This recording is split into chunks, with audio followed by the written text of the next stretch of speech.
So, the worst board game I've game with in my life, part 2. Now, after the horrible 24-hour session, I tried to avoid him a lot. But I also started to notice something else was happening, which was I was being ostracized. And it wasn't because of me, because after this whole thing, people would game with me. But what I noticed one day was I was sitting there alone and no one would come towards me.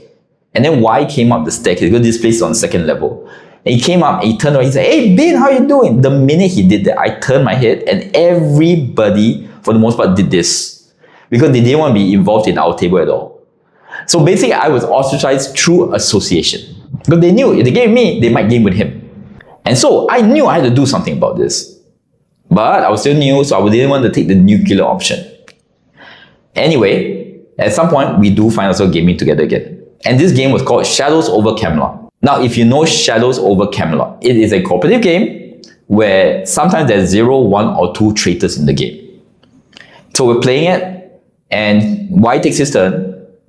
And again, flabbergasted, when the next player is about to take his turn, Y pulls down his hand, like his hand, the cards is here, right? He pulls it down, and he's like, "Hey, you got the green card. Come, you play this card, then I will play this card. Hey, you got this card or not?" And of course, me and the other gamers were like, "Whoa!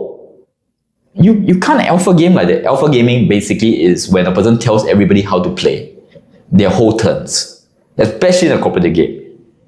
And he goes, "Hey, no, I'm not a traitor, don't worry." And it's like, it doesn't matter. You can't tell us how to play the game. And also, you're not supposed to reveal your hand. And he goes, "Oh, okay. Anyway, this goes, and we continue the game. But very quickly, he starts doing it again. The guy beside me called Edmund gets so angry. He goes, "Hey, why? If you are so good at the game, why not you just play my hand?" He reveals his entire hand.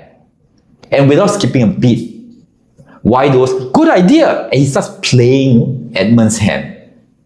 Edmund gets so pissed off. He goes and look at Wayne, who's also in the game, and they go like this. They stand up, they go to the table right beside us, and they start playing a 2-player game. Again, most people at this point will go like, "Oh, sorry," or something like that, right? No, why? He continues the game. At this point, the rest of us were just putting our hands on the table like that, and I'm doing this too, and I'm looking for other games to join. And he continues. Now remember, this game usually takes 1 to 2+ hours to finish. I knew the time this game started because I was thinking whether I could get another game in without him. This game lasted 24 minutes. The game ended in 24 minutes. At the end, he legit turns to all of us and goes, "Yeah, we won, guys. High five." And when he does this, everybody looks at him awkwardly, looks down, doesn't want to high five him, and his hand slowly goes down, and everybody just starts packing. And this was the last straw. I was done with this guy. And I went up to the organizer at some point and I said, "Look, the next time this guy comes to game me, I'm going to let you know first, but I'm going to have to tell him in person, I don't want to game with him." And the organizer knew why, and he said like, "Yep, totally understandable. Just don't be rude." Or like shout at him. And I was like, "Cool. And next time, I'll tell you what happened. Thank you very much. Till next word."